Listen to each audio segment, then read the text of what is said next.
देखिए, मैं कोई बहुत बड़ा एक्सपर्ट तो नहीं हूं, लेकिन जो भी मुझे थोड़ी बहुत समझ है या तजुर्बा है,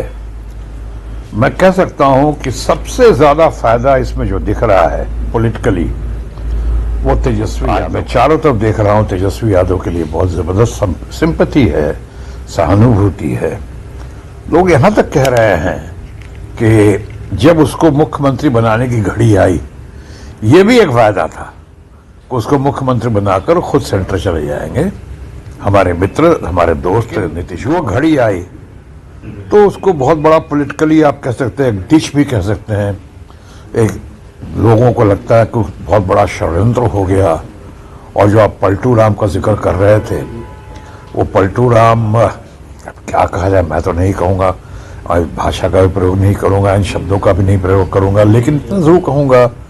कि पलटू राम अगर आप कहते ही हैं, या जो लोग मान रहे हैं, उनको ये भी समझना पड़ेगा पलटू राम कौन है। कौन पॉलिटिकल पार्टी आज पलटू राम ने, जिस पॉलिटिकल पार्टी ने सपोर्ट किया है, जिसने कहा था कि हम पगड़ी उस समय तक पर नहीं उतारेंगे जब तक मुख्यमंत्री जी को हम उनकी कुर्सी से कहा था कुछ भी करें, ना कर दें, हम इनको भारतीय जनता पार्टी में नहीं आने देंगे। यह भारत के माननीय गृह मंत्री, इतने बड़े चाणक्य, हम सबके बड़े माननीय और सम्मानीय अपना अमित शाह जी ने खुद कहा था कि इनके लिए दरवाजे हमेशा के लिए बंद हो चुके हैं।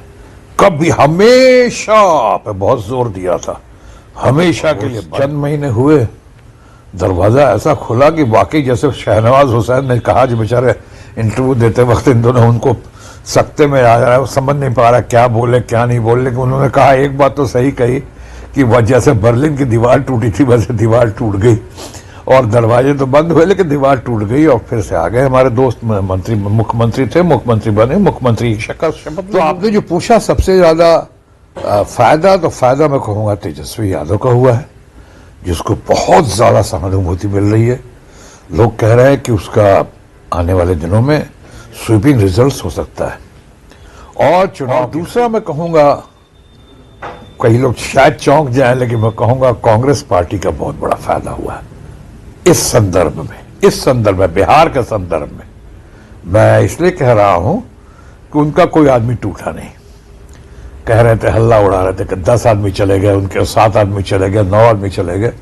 कांग्रेस का कोई आदमी टूटा नहीं। तो मैं पॉलिटिकल ऑब्जर्वर की तरह देख रहा हूं कि उनसे एक तो लोगों को लगा कि हाँ, दम है बिहार के मामले में, और खासकर इंडिया ब्लॉक के मामले में, और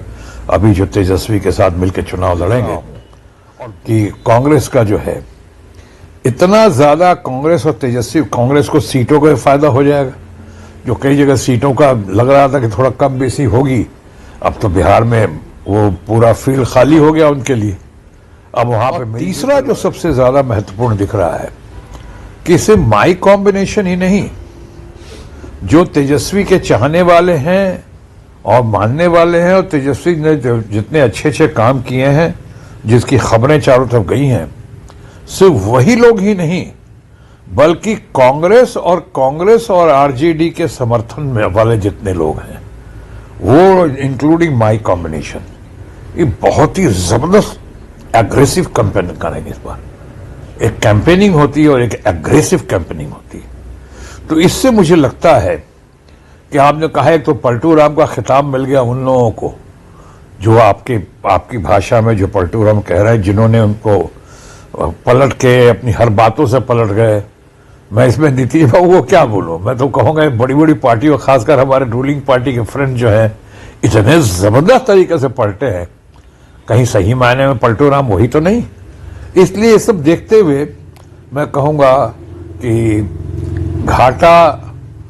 तो मैं समझता हूं, नुकसान फिलहाल भगवान न करे बिहार की जनता का हो,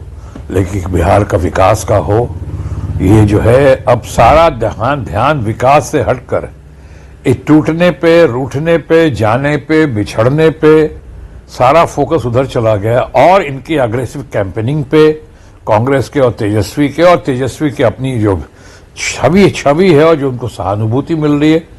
इन सर बात चर्चा का विषय ये हो जाएंगे